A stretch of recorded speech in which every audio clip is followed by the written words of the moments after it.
As always, I'm Greg Leduca. Welcome to the February edition of Visit Rochester's Visitor Industry Council meeting. And for those of you that might be joining us for the first time, we just want to remind you that the Visitor Industry Council is the working arm of the membership. And these monthly meetings are created by members for members to educate and support those of you in the hospitality industry in Rochester and the Finger Lakes. So welcome, everyone. And thanks to Facebook and some other reminders, I flashed back 5 years to when I was working with Denise DeSantis Penwright as the VIC chair. And on this day 5 years ago, there was a severe storm. And for some reason, I was driving into work, although Don had advised us all to stay home, but we didn't have as much technology then. So I was driving to work to see what we could do for the VIC meeting that afternoon. So I remember vividly being on the phone with Denise, and for the both of us, it was a very hard decision to have to cancel our Visitor Industry Council meeting, but that was the first time in the VIC's history that a VIC meeting was canceled. And now, with all of the technology that we have, that will never happen again. So cheers to that. I do want to just go on, Rachel, if you'll flip the slide for us. It is with a heavy heart that we share the passing of Ed Hall.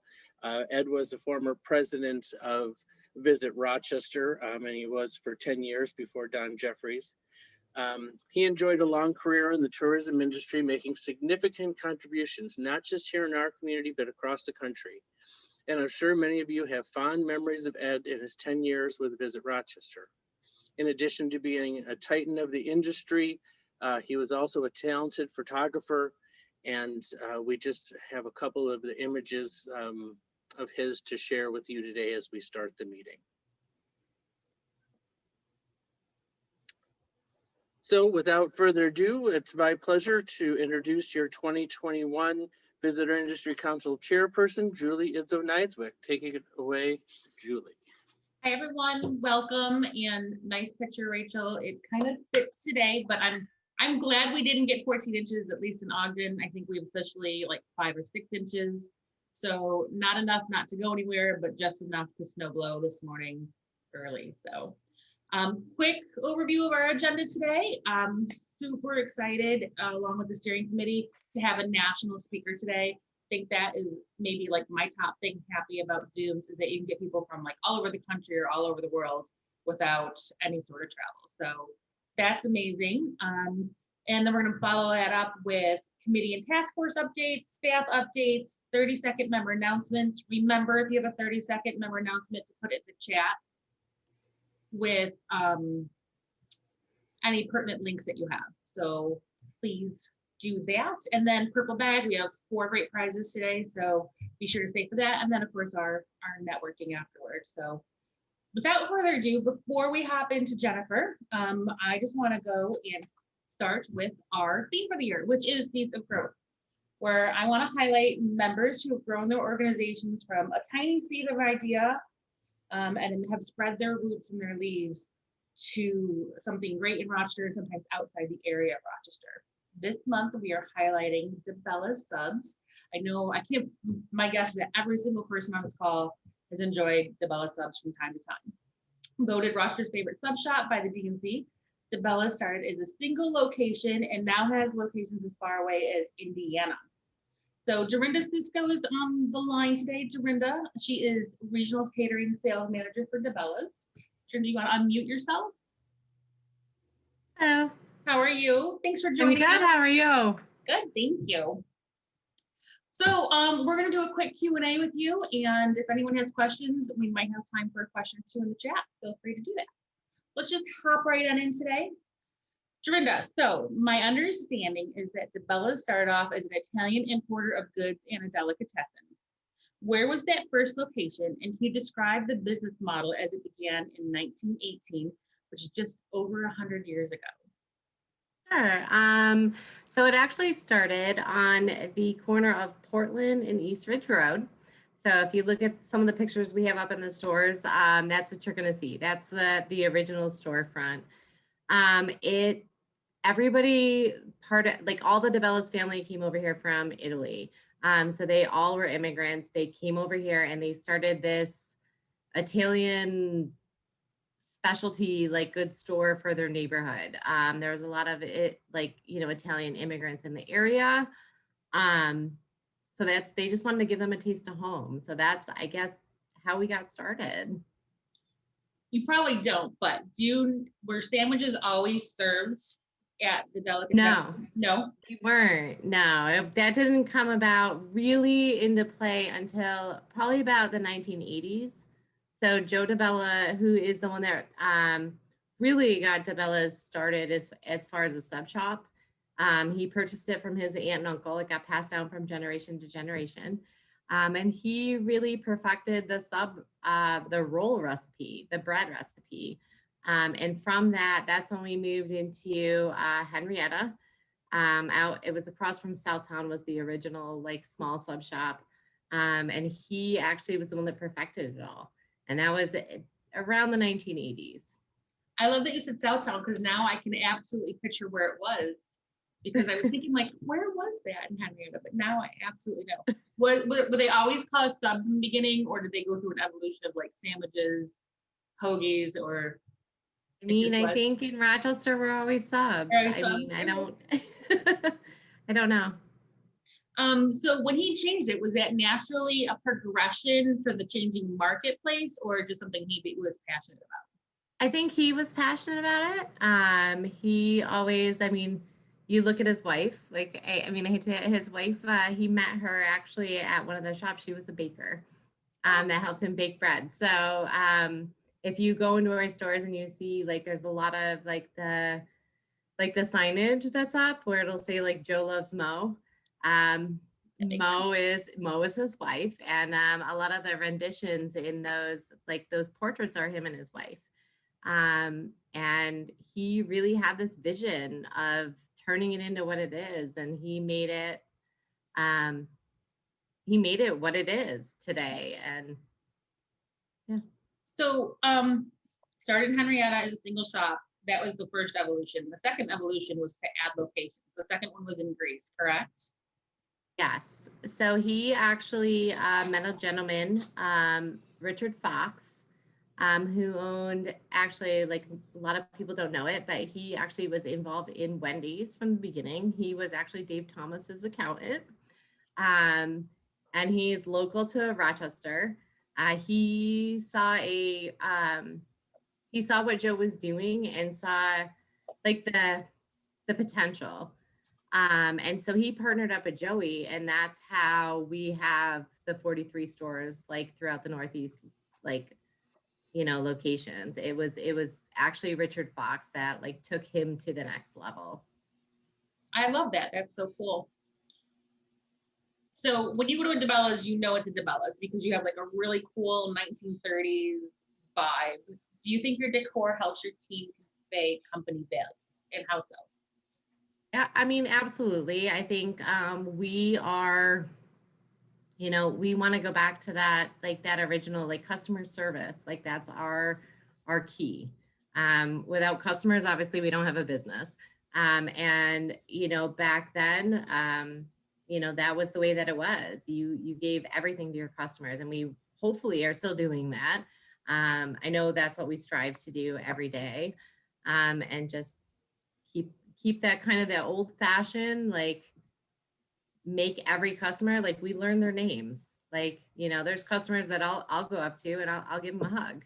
Well, not right now because we can't, but you know what I'm saying? Like back in the day. So yeah. I love that. So, I mean, I think we just all agree that Dibellas is a Rochester gem and a great story. And I love when Rochester things like expand outside the area and just kind of like scream who we are.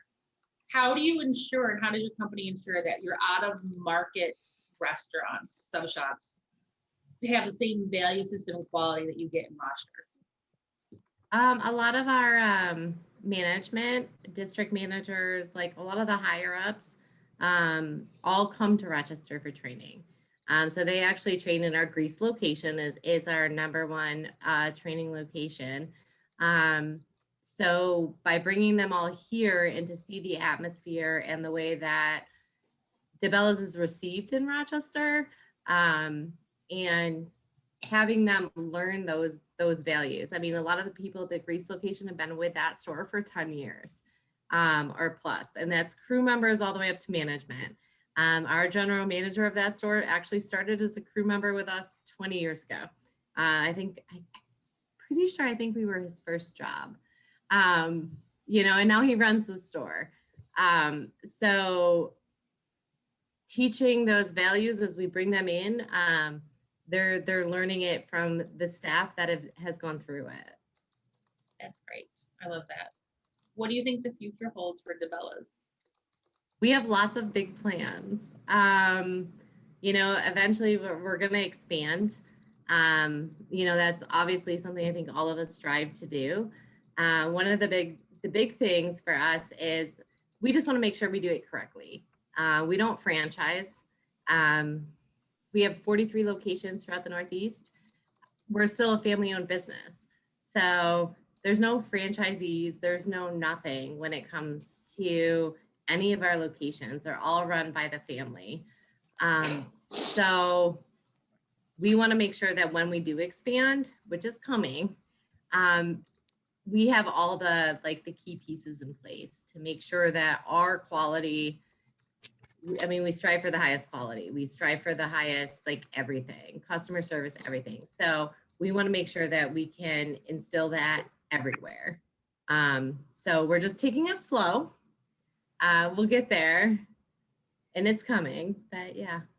I think that's a great point because you can go and get a sandwich or you can get a Dibella sub, and there is something innately different about the quality of what you're getting. So that's so great. We love that for Dibellas.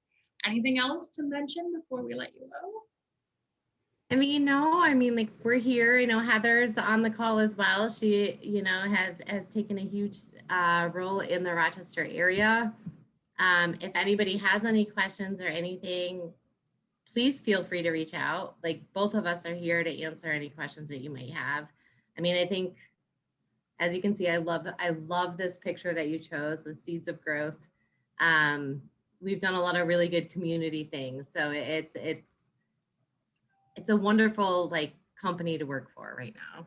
So I'm excited to see what happens. What a nice thing to say about your employer. I love that. And just a quick question. Dibella says 7 locations in the Rochester area. Is that correct? 7 in Rochester. Yep. So that is convenient for anyone who either work or home. Dibella is convenient. So make sure that I know that VIC members are doing an amazing job supporting other member restaurants and whatnot, but you know, don't cook tonight. Go get us up. You can order it online and have it delivered right to you. That's an awesome point. Also, I did want to mention, so you guys have an awesome new app that I used the other day. I thought that was super easy, and your sub club, if you join that, you get 50% off your first sub. So just a reminder to all our members for that as well. And you also get reoccurring rewards. So for every 200 points, you get $5 back in rewards on the sub club. So and that's good point. 2 cookies. Huh? My husband loves your cookies.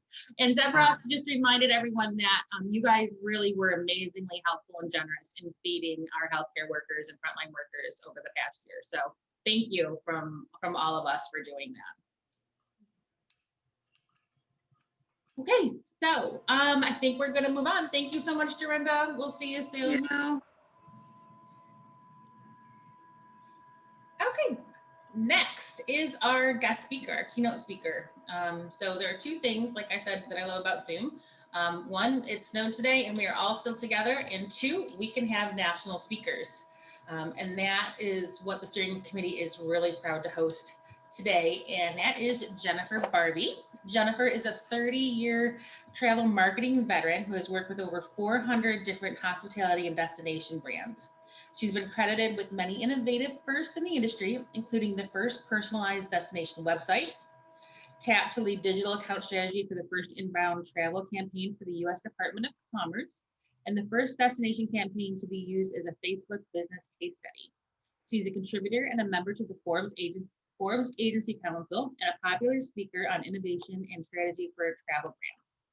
On a personal note for that, Jennifer's team works on a marketing campaign for Palm Coast and Flagler Beach, Florida. It is so well done. It's why my family and I decided a few years ago to visit and travel down there. My mom, my brother and his family, my husband and I.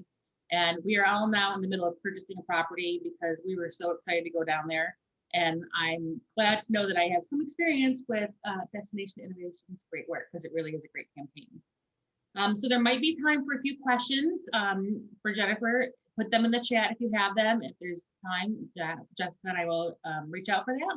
And without further ado, Jen, thanks so much for joining us. You can unmute yourself. Thank you. Appreciate it. The first thing I want to know is, Dorinda, will you ship to Arizona? I think your story sounds amazing. I'm going to. I was going to say only if I can come with it. Oh, come on over, girl. Come on over. Awesome. Well, I'm so excited to join you all today and, just talk about some marketing strategies that we've learned from working with destinations and local businesses and, shop local campaigns. I think there's some good things to come out of this. So we're going to really talk about with this pent-up demand, raising the bar.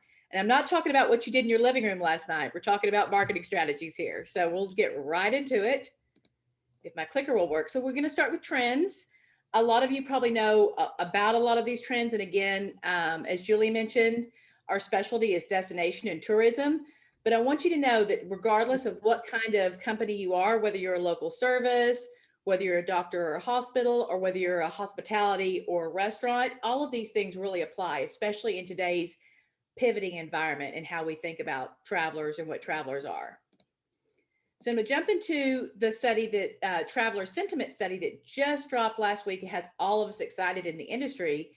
And this is a national sentiment study done by Longwoods, travelers with travel plans in the next 6 months comparison. You can see it was really high right before the shutdown at 87%. And then we hovered all the way down to 57%. But if you look at 57 was just in December, we're back up to 81% now. And this is really travel from 2 weeks to 1 month. So we still have a short travel booking window in there, but it's that pent up demand. Now that the vaccines have rolled out and things have started to change, all the travelers are really starting to dream. And so we'll get into some of the things they're dreaming about.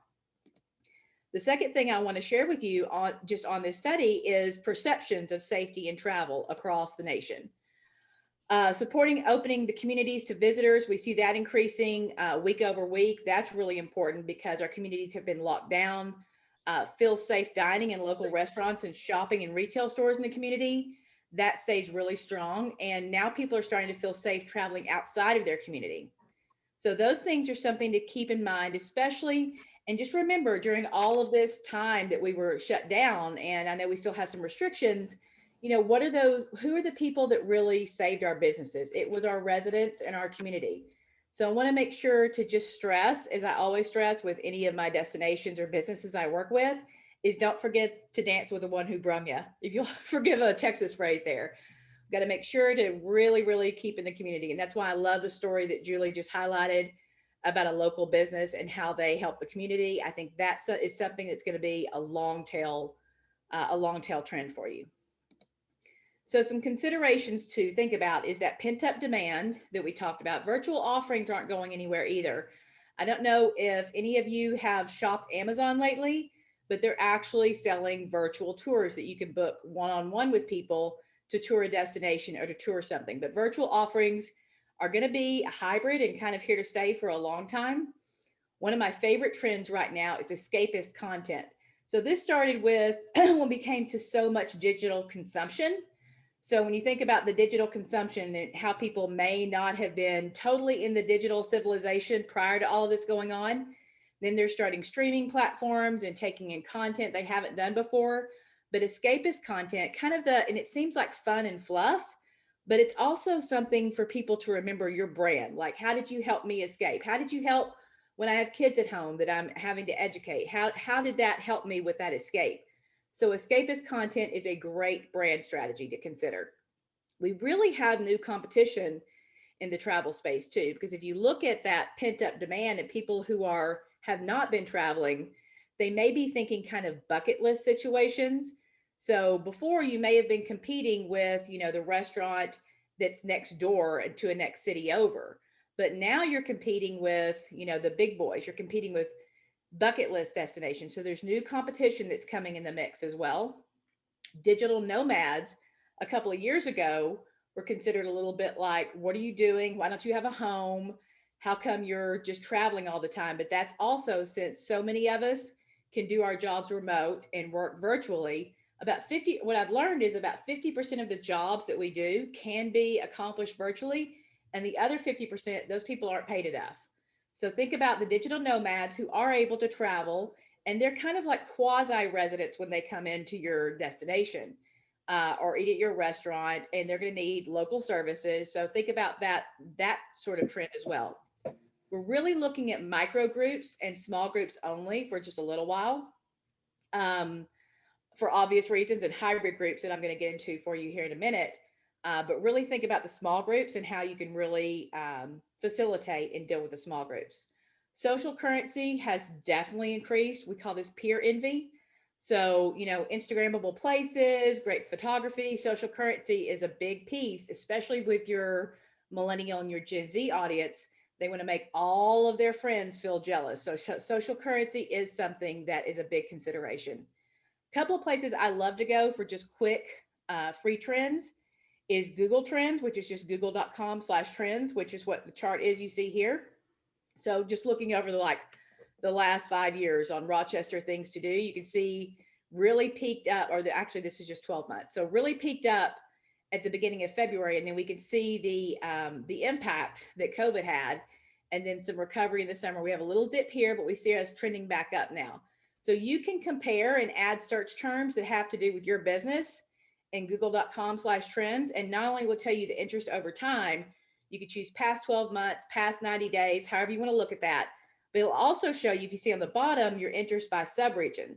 So what I'm seeing here is just for the past 12 months, you've got some, New York is number 2. So number 1 is Minnesota. You have some out of state interest in what's going on. And we're going to talk about how maybe to deal with out of state and your quarantine issues that you have with people coming out of state right now, and some strategies around that.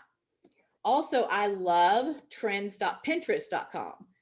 So trends.pinterest.com is another place, and Pinterest is going to be one of these things I'm going to dial into in a second that is really an incredible opportunity most people don't think about because they're kind of concentrated on Facebook or Twitter or those things. But Pinterest is the happy place. There's no arguing going on there. There's no, negative. I call it the happy place. And so trends.pinterest.com is a great place to see what's going on globally, but also specifically. And if it doesn't show up when you search in the search bar, then look at something tangent, because a lot of times, for instance, let's say you're a retailer.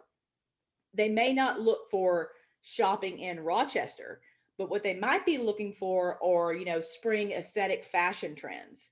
So look at those and be able to, just kind of gauge from an overall trend perspective. And that's really going to help you think about how to jump into that pop culture vibe.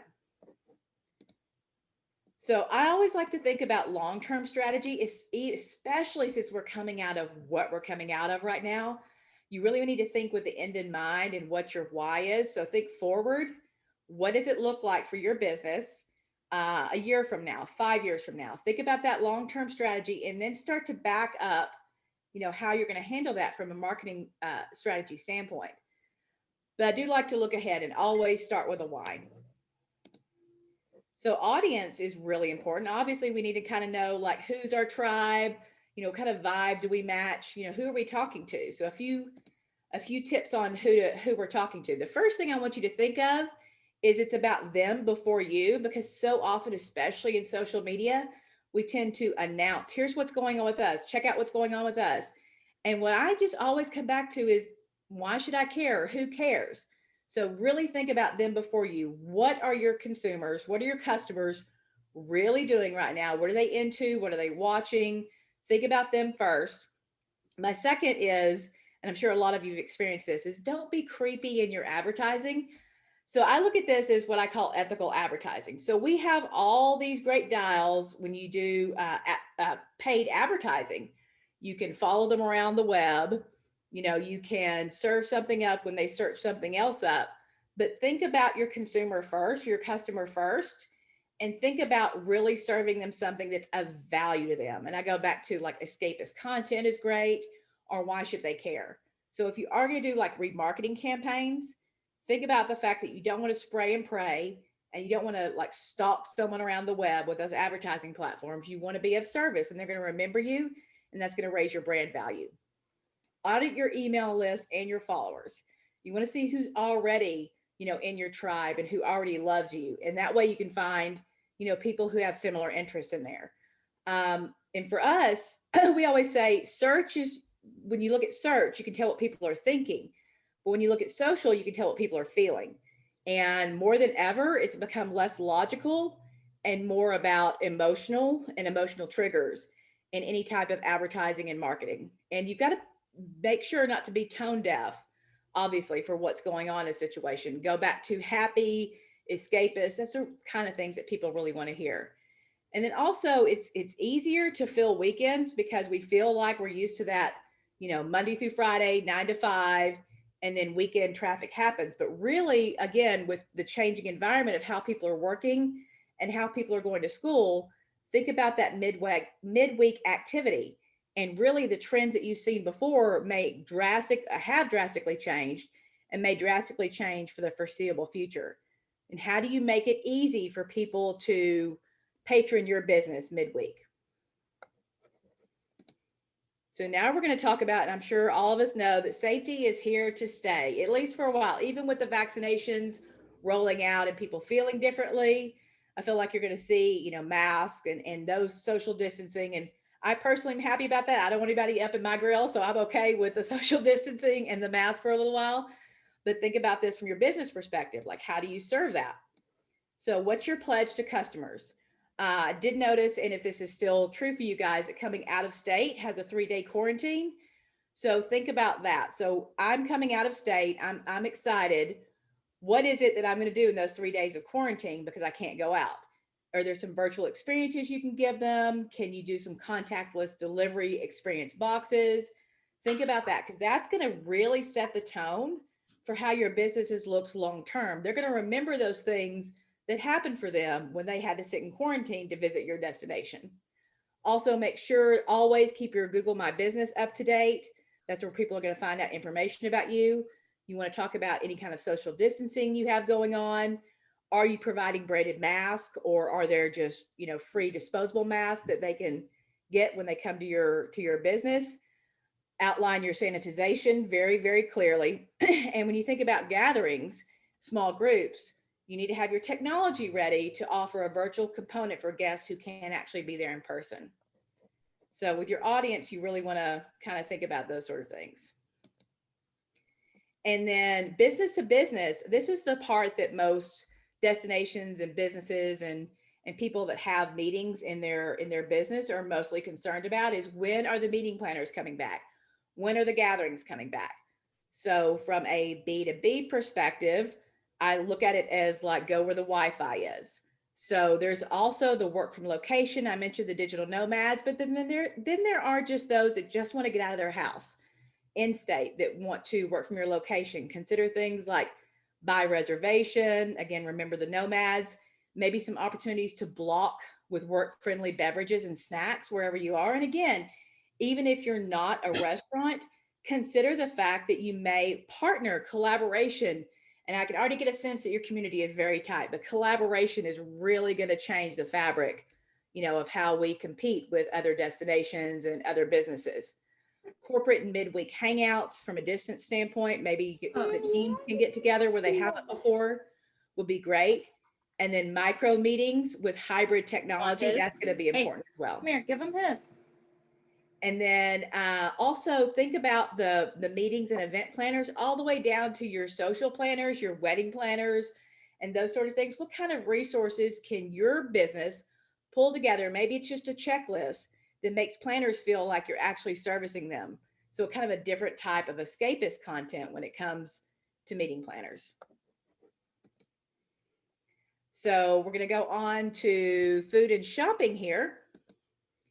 And again, even if you are not a restaurant or not a retailer, these are things that you can kind of integrate into your strategy to become very experiential. So I like the come for a yum, stay for the experience. And again, if we're thinking about, we're competing with, bigger businesses than we've competed with before, bigger destinations than we've ever had in our competition set. Got to get really creative for the experience. And I hate the word think outside, or the phrase think outside of the box. There really is no box anymore. So everything just needs to be like, so idea executed today is better than a flawless one tomorrow. So you can get really, really creative. Theme nights are super popular and really, really moving up in a lot of places, like a Roaring 20s or a Mardi Gras or those sort of things. Theme nights are a great way. And it's also a great way for that midweek, non-weekend customer. Pop-ups like having a boutique wedding show, again, in a place that's not even ever considered to be something like that. Like actually, having a pop-up wedding show, partnering with a local retailer would be really cool in the sub shop. Like how fun and different and just, unique that would be. So think about things like that. Maybe partnering with boutiques at your restaurant or at your local services business. Local artisans are always a great way. And the local flavor is really how you're going to compete with the bigger destinations with all this pent up demand. And holidays, don't think about just the big holidays, like the regular holidays where you may put a special out there, not just the big ones, even the small ones, but also, feel free to make up one. Like today, today is National Blonde Hair Girls Day, or, just come up with something that's very interesting where you can connect and offer and make up something for your holidays. Food themes are always big, of course. Walks instead of festivals are also very important during this time. And again, for the foreseeable future, I think you're going to see at least a 1 to 2 year trend with the safety and the social distancing, even after, we're mostly vaccinated.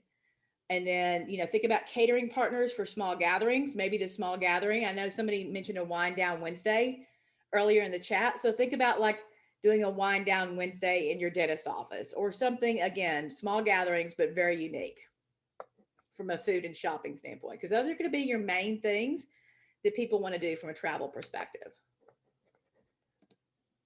So let's get into some advertising actual strategies. And this is where you have to put your money down to a platform. So I'm going to give you some tips and tricks that we've learned, working with businesses direct. So really the shortest distance between two people is a story. What I love about most of these small businesses and destinations is I love to hear the stories behind how they came about, their frontline workers. That has become very, very popular. So think about how you can pull that story out and connect with your customer or your potential customers. Digital and social are going to be number one, really, in ad spend. And what's interesting is it has always been an undervalued paid media. Google's very expensive. LinkedIn's very expensive. Facebook is still expensive, but you have like Pinterest, which is really inexpensive. So think about ways that you can really tap into that undervalued paid media and have your budget go further. Also, big trends coming up in stereo, which is an audio kind of chat area. Clubhouse is big. It's invitation only, but it's rocketing up there as well. Audio trends are something you really want to think of, because if you ask, hey, Alexa's using Bing search engine to deliver you results. So audio search has been on the rise for a long time and even larger now. So make sure when you're talking about your search perspective, your search engine optimization perspective, you want to make sure you're really well done in Bing. And of course, Siri uses Safari and Google. From a public relations standpoint, this is a perfect time to pitch those human interest stories, like something that was interesting or unique about your business. Record a little snippet, record a story, send it out to the media and see what hits. This is where you don't necessarily need a professional PR expert. Now is the time that people are looking for those stories. So you have the opportunity to put that back in your hand. Make sure you're writing and distributing to as many places as possible. Maybe not a blog, doesn't have to be long form, but writing your stories and getting your stories out. They could even be short social media posts, but then tag, news outlets, tag partners, tag other people in there for the distribution portion of it. And narrative psychology is something that we use and have used for a really long time. And it's something I mentioned before, which is, you put the person in your story. So it's more about, this is where personality quizzes are so big and that sort of thing, because I may not look at your ad, but I guarantee I want to know what kind of pizza I am. So narrative psychology is like, how do you tell the person how they connect with your brand? How do they connect with your business? And that's a lot with the health and wellness trend. This is how I want to look. This is how I want to be. It's aspirational. So narrative psychology is the story, is putting your customer in your business's story. So the two big playgrounds in paid advertising, obviously, number one, Facebook. If you guys have noticed, and if you do a lot of organic posting on Facebook, the algorithms have shifted so much, especially coming out of, political unrest and social unrest and all that kind of stuff. The algorithms are really tightening up. So you really have to pay to play here in a lot of ways, but it's still an inexpensive direct advertising option. There's offers now. You can turn your post into offers where people can redeem offers, whether it's a coupon or a code. That's a great way to make sure that you're connected in that digital environment in Facebook. Groups. Also, a lot of people forget that there's millions of groups out there for Facebook, and this is where tribes live together. So it might be, something as inane as a kazoo lovers group, and they have conversations and they plan travel and they're planning to get together after this pandemic is out. So if you have something niche or unique that you can get into a group, and remember, you're not really selling in a group, you're going to become part of that tribe. So you've got to think about really making sure you have enough time to nurture these groups and be a real friend and not a real advertiser in the groups. Go live. That also tricks the algorithm from your pages. Go live, even if it's for a few seconds, or you're just showing, a beautiful dish that your chef just made, or you're just talking to somebody coming in. Go live as often as you can. And again, that's going to game that algorithm for you. And video, even pre-recorded video, does really, really well.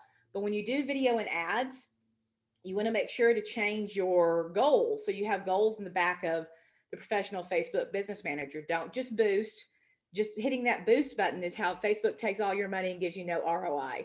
So you're going to want to use the professional Facebook ad manager.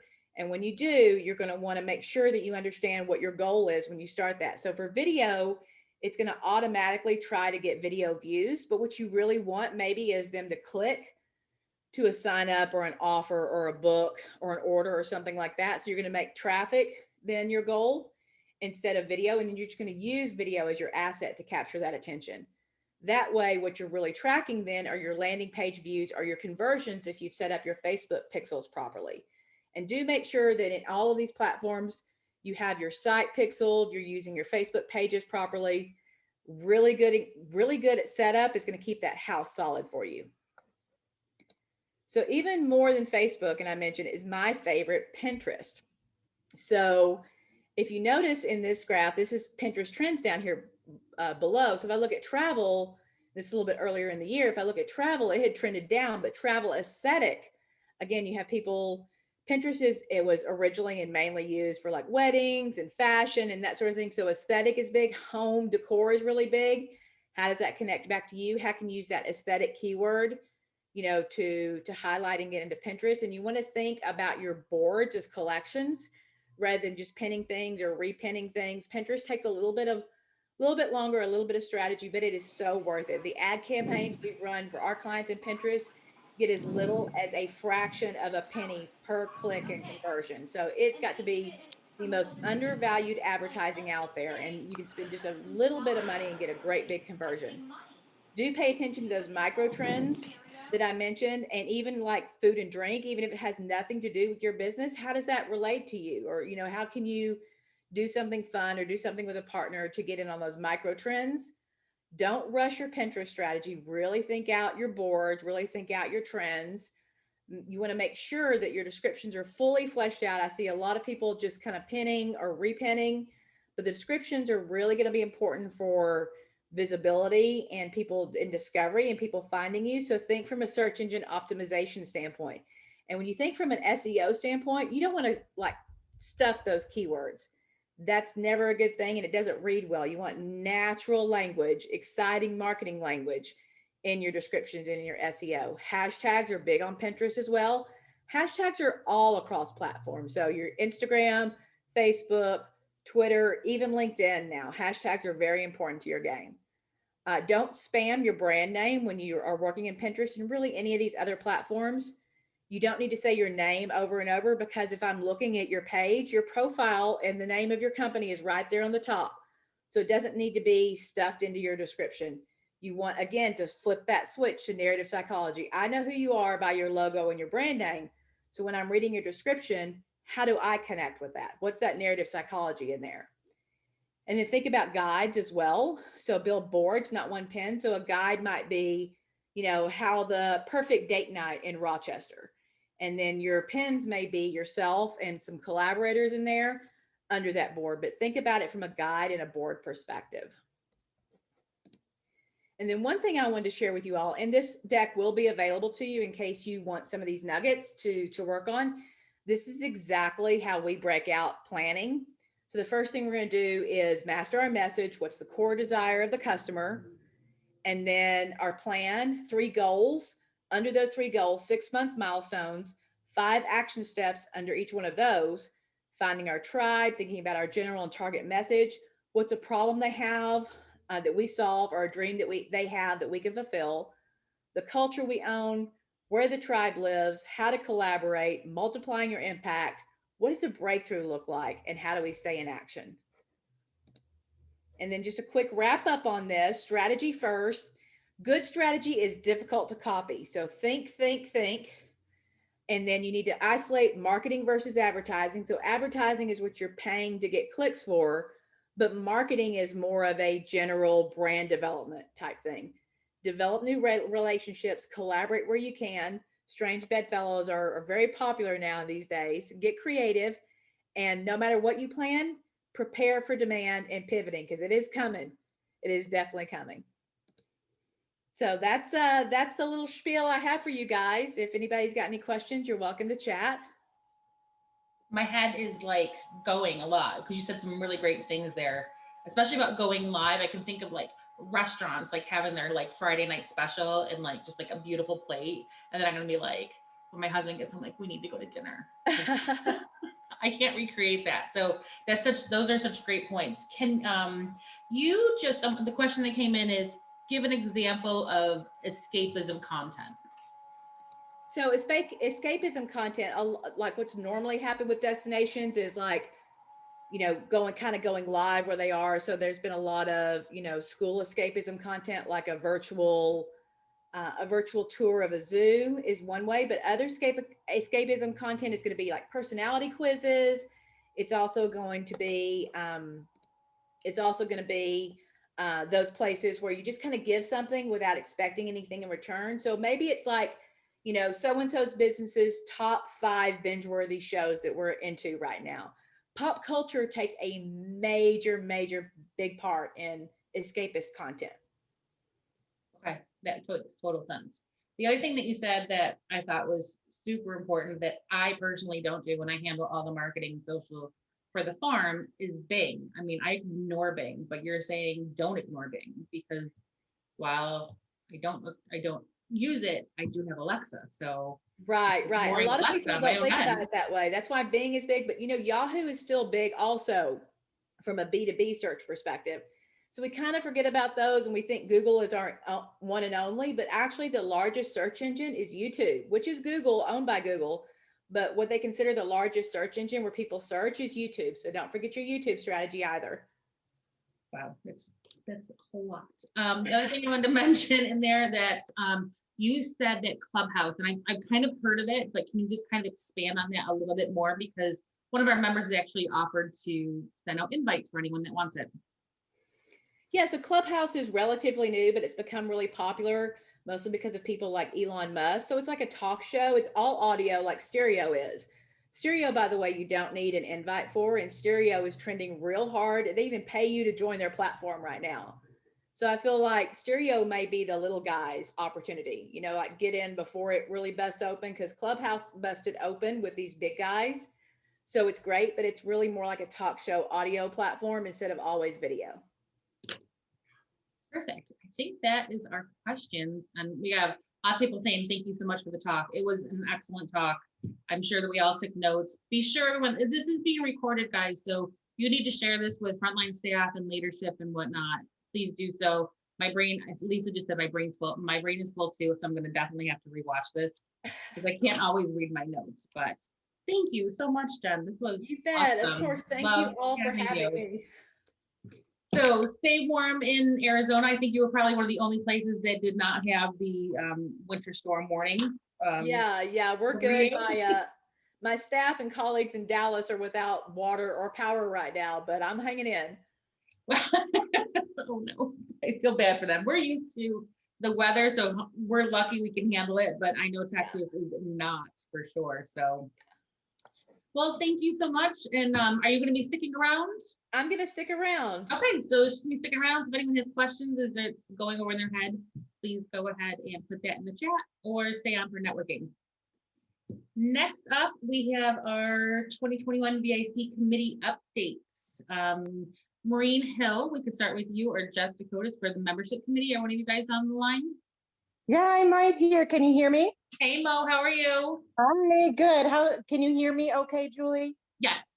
Okay, because I had to use my phone today. Sorry, guys. So, yeah, this is Maureen Hill. I am the chair for the committee called Membership Engagement. And so our duo mission is to give you guys, the members, more opportunities to work with each other, network, and know each other's businesses, as well as provide opportunities for non-members, or should I call them potential members, to be able to come in and experience what our community is like as well, and hopefully join as a result. So we have been hard at work trying to think of things we can do to provide these opportunities amidst our limited potential to hang out. And so what we've decided to do, since Zoom fatigue is a real thing, and so is working from home or trying to get back into the business, we're providing something new, something we haven't done in the past, and that is basically a game night. So we are calling it a rocking game night, and it's our very first one is going to be held mid-March. So on Thursday, March 11th, we have decided to make our first game bingo, and we've got a couple of great members who are going to be more or less the hosts or special highlights within this event. We have Howard Hanna, who's going to be hosting sort of unofficially, or, being our number puller. So Jess Dakotas, who is representing Howard Hanna, is going to be our game show hostess. And we have Rohrbox, who is going to be our official brewer of the night, as well as Iron Smoke Distilling, our distiller of the night. You're going to have some information coming to you guys shortly via email. And Greg, if you have the registration link already to go, if you would post it in the chat, that would be great. So numbers are going to be limited. Of course, we're going to try to accommodate everybody, but if you're interested in playing bingo and also having some time to learn more about other businesses, even an opportunity to share about your own business, then that would be excellent. We'd love to see you on March 11th. The time, I believe, is from 4 to 5. So it's sort of like a social hour right at the cusp of the end of the workday. And we'll be talking cocktails, games, and learning more about each other. That's it. Thanks, Maureen. That sounds like Got fun. it. Oh my gosh. Look for that I on hope Facebook. If we don't have the link yet, it'll be on the Facebook forum here rather shortly. Yeah. Yep. Perfect. Forum, emails. Keep looking for it, guys. See you there. Awesome. Thanks, Mo. Yeah. Next up would be our local contact committee. Justin, are you on the phone or on the Zoom? I am. How is everybody? How are you? I'm doing good. It was a great meeting, by the way. Great content. So I am the chair for the local contact advisory. The simple plan is to heighten the awareness of Rochester's capability to host future meetings, tournaments, and events. We had our first meeting on February 2nd. We got a great group of professionals that I'm excited to be working with. And the 3 simple goals that we came up with were to increase the views of the Recommend Rochester video, to host an in-person event, which we are looking to potentially do towards the end of the year for lucky, And then with an overall goal to identify contacts groups that we can present to from Rochester's perspective to get some more events here. So with that said, our next meeting is going to be March 2nd at 10 a.m. And if anybody else is interested, send Rich or myself an email or contact us and we'll add you to the list. Thank you. Thank you. Awesome. And I think I saw Amanda Fox on the line for the Diversity and Accessibility Committee. This is new this year, right, Amanda? Yes, thanks, Julie. So this is a new committee. Diana, Keating, and myself are the staff liaisons for this. We do not have a chair yet, but the committee will focus on the community as a destination through 4 pillars: inclusion, diversity, equity, and accessibility. So our first kickoff brainstorm meeting is going to be held next Thursday, the 25th at 3 p.m. So you can sign up online or send Diana and I a note to be included. Thanks. Thank you. And John Testone with the Event Enhancement Committee. Yeah, how's everyone doing? Thanks, Julie. Yes, the Event Enhancement Committee, we had our first meeting of 2021 back on February 4th. We had a good discussion, a good group of about 16 of us on that call, and we're looking forward to a March meeting. As since that meeting, we've gotten some new guidelines that have come out. We're looking for new announcements that have come out. We're looking forward to the guidelines for the 150-person gatherings that are going to be coming out any day now. And then we also have the 10% capacities at venues over 10,000. That's going to be starting up next week. So we have a lot of exciting stuff to discuss at our next meeting. So looking forward to it. Look for an update soon on when that will be. Fantastic. Thank you. And Emily Foe with Tour and Travel. Hi everyone, I'm Emily with the RIT Inning Conference Center Chair of the Travel Trade Committee. This year is off to a great start for us. As Diana mentioned, last month we held a virtual tasting with tour operators back in January, which is a great success. And just last week, I was able to attend the virtual Heartland Travel Showcase on behalf of Visit Rochester. That showcase focuses on growing the group travel market in the Heartland states and connecting tour operators to destinations in that area. And over the course of 3 days, I was able to meet with 22 tour operators in one-on-one virtual appointments. 50% of those tour operators were familiar with Rochester and what we have to offer. The other 50% were pretty new to us, so it was a great opportunity to share more with them. All were very interested in learning about what we have to offer, and the appointments were very productive. Many expressed that they hope to include us on future itineraries, which was great to hear. Some of these tour operators are still planning and hoping to head out in Q3 of 2021. Some others are holding off and they're really waiting for 2022. But everyone was eager to get back on the road, and that was really great to hear and promising. We're still finalizing our date for the next meeting, but as soon as we have that, we'll post it on Facebook. So keep an eye out for that, and we hope you can join us. Thanks, Emily. Sounds like you guys have been really busy. And lastly, Nina Pacini with the Social Media Committee. Hi, everybody. Nina Pacini. I'm super excited to be your social media committee chair this year. We are actually going to have our first meeting next week, which is Tuesday, the 23rd at 3 p.m. Chelsea's going to share the Zoom link if you want to join us. We're a very flexible committee, so if you want to join us for some of the topics that we're going to talk about, but maybe not for some others, that's totally fine. You're very welcome to do so. We are going to be talking about QR codes, how to use them, just overall best practices. They're making a comeback, so we're really excited. Hope to see you there. Thank you, and I agree with that. I agree that QR codes are making a comeback for sure. They languished, but now we all need to embrace them. So moving on, thanks to our committee leaders, I appreciate that. The steering committee updates, I will take that. The steering committee is made up of volunteers of each segment with membership of Visit Rochester. Steering committee members represent their segment as they work to plan and execute our monthly meetings like today and act as ambassadors for the Visitor Industry Council and our hospitality industry. I think we mentioned last month as Jess Connolly is now in the role of VIC Vice Chair. We had an opening in our sleep segment for the steering committee, and we would like to nominate Ty Wright of Del Lago Casino to fill that vacancy. Ty, are you on the line? Just kind of like say hi so people can see your face. You pop up. I think I saw her. Okay, maybe not, but Hi. anyway, there you are. I'm here. Perfect. So we're just doing a little nomination here. All in favor of Ty, please just raise your hand. Okay. Anyone opposed to Ty? Okay. We look forward to seeing you at our next steering committee meeting in March, Ty. Thank you. Great. I look forward to it too. Awesome. And now we'll move on to Visit Rochester staff updates. Are we going to start with Don? Yeah, hi Julie, how you doing? Good, how are you? Great, thank you. I don't have an awful lot today. I love listening to the committee reports though. You know, all the work, I just can't thank you enough.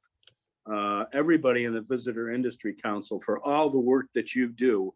And I think Deb Ross said it in the chat room. Nobody cooperates in the hospitality industry like we do in Rochester. And I'm very, very proud of that. One of the things I was just going to mention is community involvement, some things that I'm sure a lot of people don't know. And I'm just going to pick on a few people. Greg LaDuca is on a committee for the beautification of Brooks Avenue. He was asked to be on that committee by New York State DOT. Rachel is very involved with the Boys and Girls Club, and she's going to talk about a video she's doing for the Holiday Inn, which we're thrilled. The Holiday Inn has a new owner, a really good guy. I've met with him a couple times, and the Hyatt announced they're going to reopen. So, you know, some light at the end of the tunnel for getting some downtown hotels. Diana Rapp is on a marketing committee at the airport. She was asked to head up a committee to promote the new Frederick Douglass name on the airport. And one of the fun things that I got to see today is when Jennifer was talking and she threw up one of her slides and went through some bullet points. And I looked down and I said, Amanda's doing every single one of those. So it was pretty cool to see. Wendy Ford is going to be the new incoming president of New York State MPI. And these are all just things that we do as an outreach to our community. And it just makes me very proud and proud of all the work they've done. And again, I want to say thank you for all you've done. And Julie, thank you for being our chair. Thank you. Then I guess we'll move on to Rachel Paulino. Hi, everyone. Good afternoon. I hope you are warm wherever you are taking in today's VIC from. So we actually have a lot that's been going on in the last month, and so I'm going to go through this really quick. But I did at the end of January participate in a virtual media marketplace. So I got to take part in 25 appointments over 3 days. However, as I've said to my meeting and convention sales colleagues, I had the best proof point for the importance of in-person meetings when our virtual technology platform, the first day of the meeting, totally failed. So definitely 10 points for the direction of having in-person meetings right there. But it was really positive. Emily, I love how you for Heartland kind of did a survey of what the overall like awareness for Rochester was during your appointments. I would say from my experience, so I met with 25 travel writers and bloggers. I mean, folks from CBS News to like kind of smaller micro influencers out of the Canadian market. And I would say, like, for those folks that there was good baseline awareness of Rochester, you know, what we're seeing is that, you know, the domestic travel is going to continue to be really big throughout the year. Folks just aren't really looking to go anywhere long haul international quite yet. And of course, pending any kind of restrictions. But also there is an interest for cities like Rochester. As I was saying, you know, we're a place that has a bit more space. But, you know, as you all know on the line all too well, just because we have more space doesn't mean there's nothing to do here. You know, you can have all the experiences of a big city, but in a place where you might feel a little more comfortable, not, you know, having to deal with big crowds and whatnot. So really encouraging stuff. I had a bunch of appointments with Canadian writers, and they are just as eager for the border to open up as we all are. So again, when that border does open, we do think there's going to be great interest from our neighbors to the north because, you know, just like everybody else, they're not necessarily looking to hop to go too far, but they want to be able to travel by car, and we are a wonderful position for that. I do want to share some updates on some recent press mentions and accolades. It's been really exciting to see some of these start to come in again. So real fast, purewow.com named Rochester one of the top 6 places in New York to live. Kind of targeted to the audience that would be looking to relocate from New York City, for example. Our friends at the Woodcliff were featured by Business Insider. huge national publication as a romantic getaway for a COVID-19 era honeymoon. So congratulations to the team at Woodcliff. They have some really lovely packages, whether you're on a honeymoon or just want your own getaway. So definitely check those out. And then also the Groom Room was featured by TripAdvisor on their list of the top 10 Black-owned spas in the country. And the Groom Room right here in Rochester was the first mentioned spa on that list. So really, really exciting stuff. Great to see Rochester businesses and our community getting some national attention. We have a ton of new content on our website, visitrochester.com. Major shout out to Chelsea Wernick on our team, who has been typing away super fast and getting all this uploaded. Just a few of the new blog posts on our site include 5 ideas for February break. So those of you at home with little ones, go to our website to figure out some ways to keep them little bodies busy. An updated outdoor winter dining guide. Hopefully you saw the news that the Rock Holiday Village and City of Rochester and ESL Federal Credit Union have partnered to bring 25 greenhouses to restaurants in the city. So you can continue to be outside but stay warm. We partnered with our friend Mike Colombo at Yelp Rochester for a list of the top-rated Black-owned restaurants in Rochester. And for the first time in a long time, there was enough going on this month that we could bring back our things to do for this month. So there's great events with in-person, virtual, things around the Valentine's Day. So it's definitely starting to pick up. Please continue to submit your events to our website. It helps us populate those types of blog posts. So again, just a huge shout out to Chelsea for her work on that. And then also, speaking of Chelsea, I want to give her another huge shout out. So we just launched last week, Dine Out Rock. Dine Out Rock is our new digital dining initiative. And at the end of the day, the message is whether you dine out or take in, support a Rochester restaurant. So we know that with things like Valentine's Day and obviously Super Bowl and now being home on February break, there's lots of opportunities to get out and try new and different restaurants in Rochester. And our Rochester restaurants need your support more than ever. So this is a blitz that we are doing all month long and probably into next month too. Encouraging our local audience to eat local. So I'm giving a general overview and Diana will share some of the specific tactics that we have, but we do have a number of resources on our website that are all created to help folks connect with local restaurants. So we created a Rock Foodie bucket list, kind of a guide to all the different types of cuisines you can check out in Rochester. So thank you again, Chelsea, for your great work on that. We have links to all the online menus for our member restaurants. You can easily see what we have to offer for our member restaurants. And our takeout and curbside delivery dining guide, which is always being updated with restaurants throughout the greater Rochester area. And so you'll be seeing more stuff on social media, which Diana will talk about. But yeah, busy month, Dine Out Rock.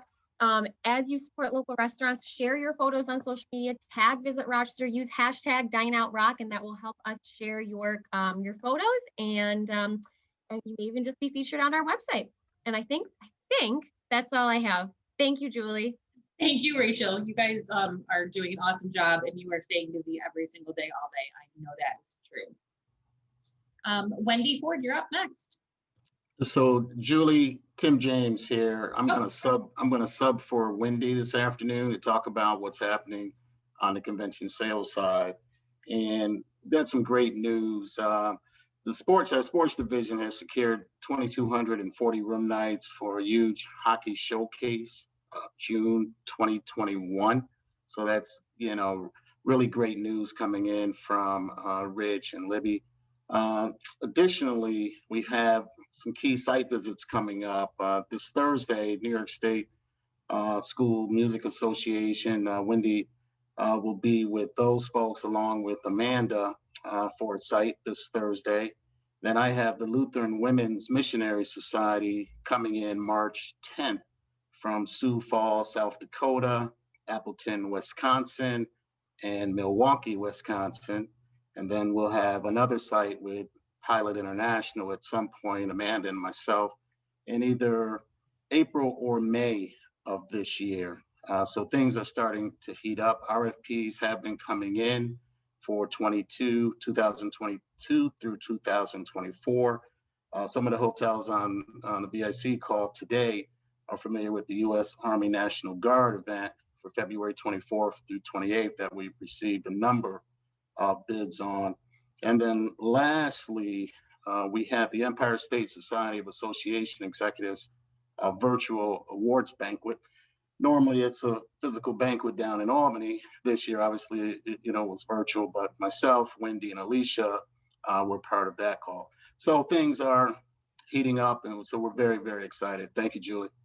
Thank you. And that's a great point, Tim, because actually Suzanne Stokey and I are going to a conference at the end of next week in Georgia, completely 100% outside, socially distanced. And it was important for the farms to get together and share ideas and see things. And I think there is a safe way to do it. And I think as soon as the weather breaks, that hopefully we'll see more of that here in Rochester. We hope so. Yeah, hope so too. Because it's just nice when people are in town. Yes. Next up is Amanda Fox.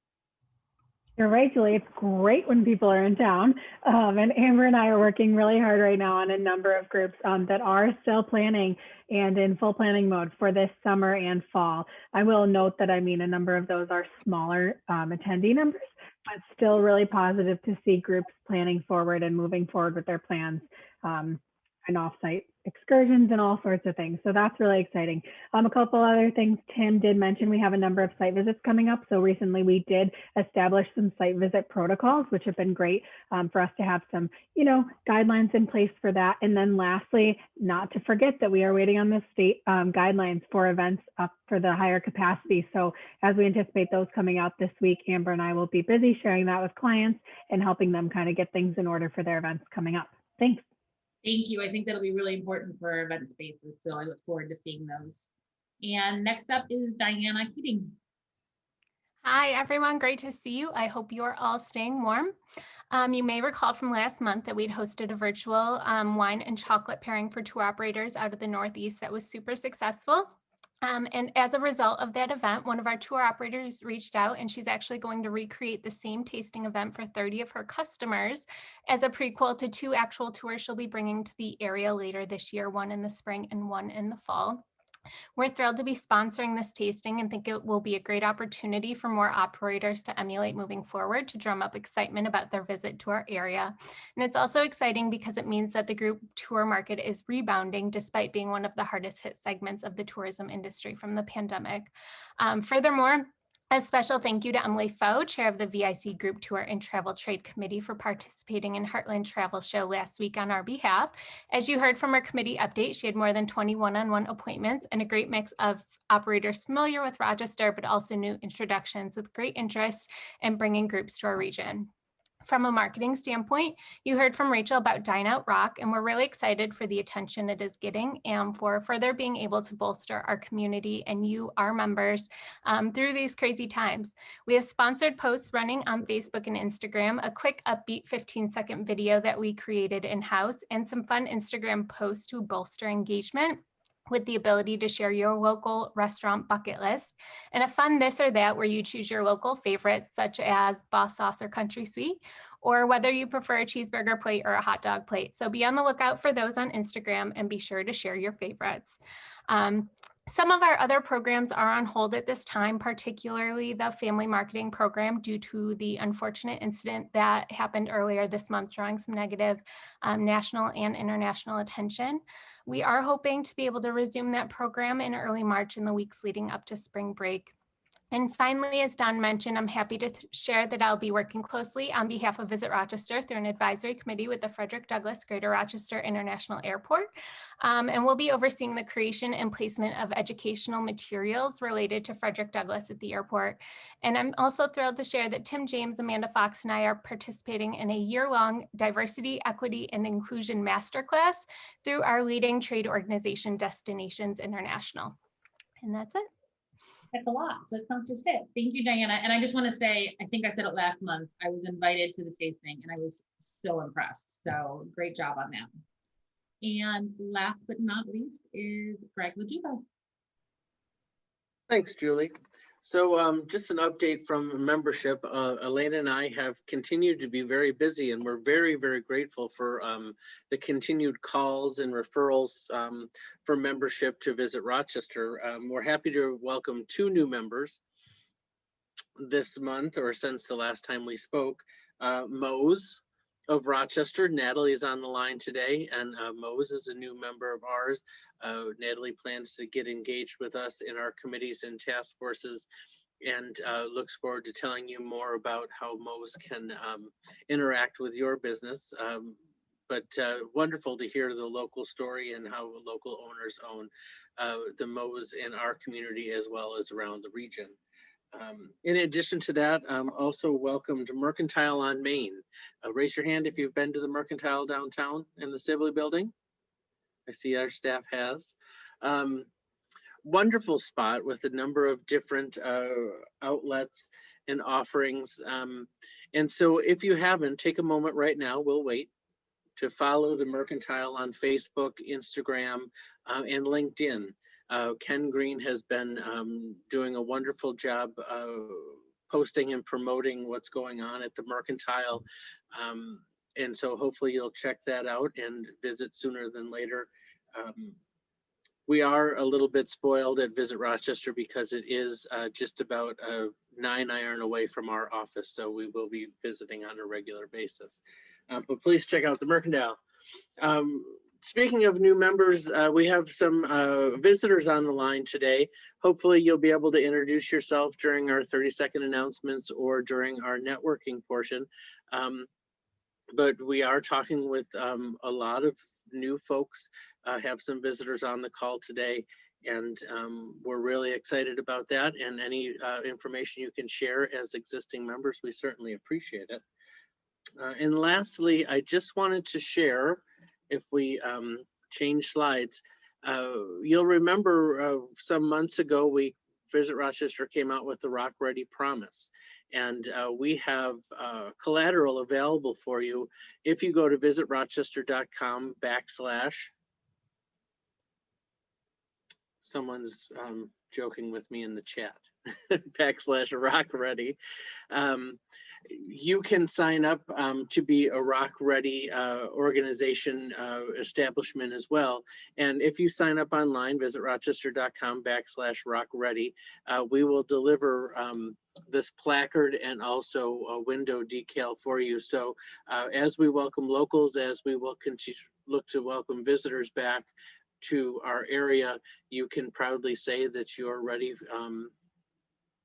for their visit. So please visit that location, and after you do, Elena and I will deliver or mail out your collateral. So thanks so much for that. And like I say, hopefully you'll be able to share what's going on at your organization during 30-second announcements today, and then stick around for our networking session just so we can spend some time together before we end our day. Thank you. Thanks, Greg. So one last thing before we go to 30-second member announcements. Our Facebook forum, which is robust with content from both Visit Rochester and members, we kind of changed it up when the pandemic started, allowing just like anyone to post about their business and events and things like that. Originally, it was meant for members and to get like specials for a member, like $1 off a drink, things like that. We're going to start moving back towards that as things are opening up and there's more and more events. So when you're posting on the Facebook forum, it's really nice if you can say, hey, Visit Rochester members get, you know, $1 off a drink, $1 off a meal, something like that. And it keeps our content fresh and relevant. Rachel, do you have anything to add to that? That was great. No, I would also just say too, that if you're not able to provide like an exclusive offer or discount for Visit Rochester members, just please try to like kind of customize your post. And you know, we're trying to avoid just sharing posts from like our own pages, whether they're personal or business, and really just trying to give some context as like what the event is, or you know, why it's unique and why folks should check it out. Thank you. Thank you. And now to 30-second member announcements. And I've gone through the chat and I'm just going to start calling out on some things. And so I think Brittany Brandt from the Penthouse, I think you've got some stuff going on. Hi, baby. Oh, are you in? Hey, everybody. Yeah, we actually just concluded a fantastic Valentine's weekend, and special shout out to everybody who joined us for those. Our Wind Down Wednesdays are back, and we are featuring some really amazing musical acts, trying to support our musical friends out here in Rochester. And so if you'd like to get any of those tickets, I'll put the link up on the chat. You can go to exploretalk.com or eventbrite.com to catch whatever we're doing. And if you're not already on our mailing list, please do so. You can do that through penthouserock.com, and you get first dibs on tickets because thank the Lord we've been selling out. So yay, and thanks so much. Thanks, Brittany. Michael Hardy. Hardy, hello to you. Greetings and a hearty hello, Madam Chair. I am thrilled to announce that Watkins Glen Area Chamber of Commerce member Castle Grish Winery is extending its drive-through light show. And perhaps you can read more about that at their site or Kids Out and About. And maybe call Rock Shuttle and offer for a stress-free ride with David or one of his drivers, and maybe include Doc Popcorn for some treats on the ride down and back. Thank you. Thank you. Randy, are you still on the line for Radio Social?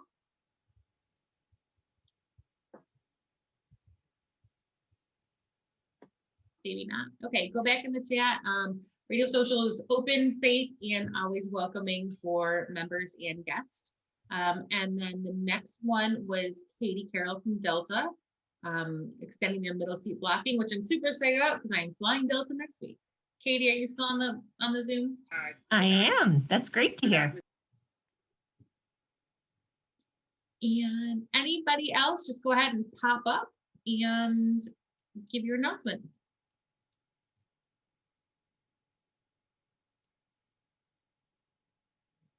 Okay. Oh, go ahead. Mohammed Keskin from RIT, go ahead. I will. Sorry, let me turn my video on. So as you all know, I have been trying to make sure that our IT and Hospitality and Tourism Management Department has more engagement with Visit Rochester and the members of Visit Rochester. I have Lorraine and Leah in this call. So Leah is going to be our person who's going to be in touch with all of you. So if you're interested in doing anything with our department or beyond our department, we are happy to be connected to you. And Leah also wants to say hi and announce something around RIT Imagine. Leah? Hi everyone, my name is Leah Shapiro. As Mohammed said, I'm the senior staff assistant for the hospitality department here. I'm gonna be attending the meetings going forward and hopefully get some good ideas on how to bring more awareness to our department and the programs. We do have Imagine RIT coming up in April, which will be held virtually, and also orientation in August. So we are going to be looking for some more ideas of how to represent our department there.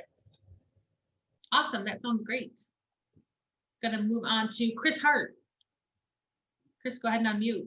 Hi, thank you. I just wanted to say thank you to Elena. This is my first time attending the meeting, thanks to Elena. And I'm from Well Now Urgent Care, and I know some of the conversation has been about opening and events up to 150 people and the 10% for our larger capacity things. And Well Now Urgent Care has been providing COVID testing,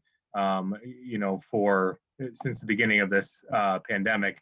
And just want to, if anyone has questions or needs, or we can help in a way to help open your venues and events and do that, or work with companies. I'm happy to have a further conversation about that to get businesses up and running as soon as possible. So thank you. That sounds great. Thank you. Meg Colombo from Yelp Rochester. Hi, everyone. Everything's pretty much in the chat. Doing a virtual pizza making, or no, oh my gosh, I'm so sorry. Virtual for a vacation to Italy with Yelp Rock in April and May. So please reach out. I'm Colombo@yelp.com if you're interested in joining. Thank you. Thank you. And Katie from Dick's Sporting Goods in Eastview Mall. There's some really cool stuff going on there. And someone called you out, Katie, so I won't tell who, but can you come on the line for a quick second?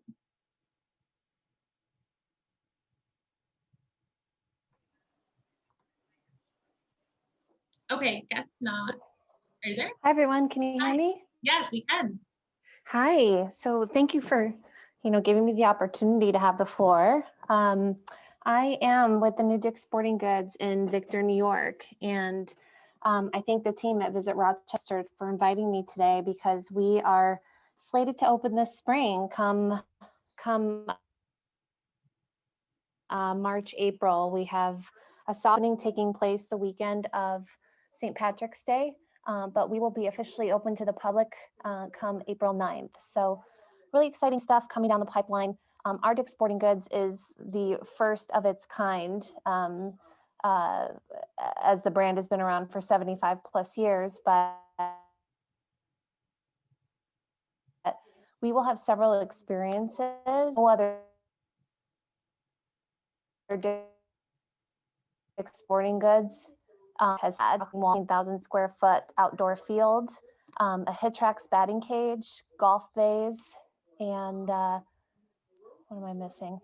Oh, some of the latest merchandise, like brand new to the brand. So I'm excited to be a part of today's call and hopefully a member very soon.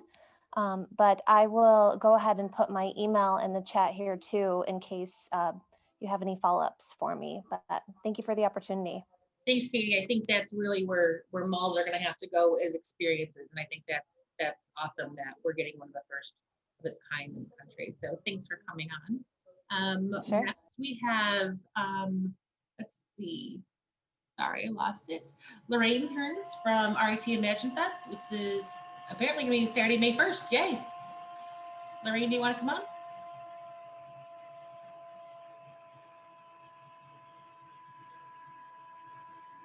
Maybe not. No, I'm all set. Just Okay. wanted to tag on to Muhammad.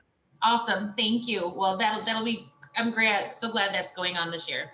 And We will talk about it later during the social hour, Julie. Don't worry Okay. about that. Yeah. Perfect. Love it. And then lastly, it looks like Don Jeffries.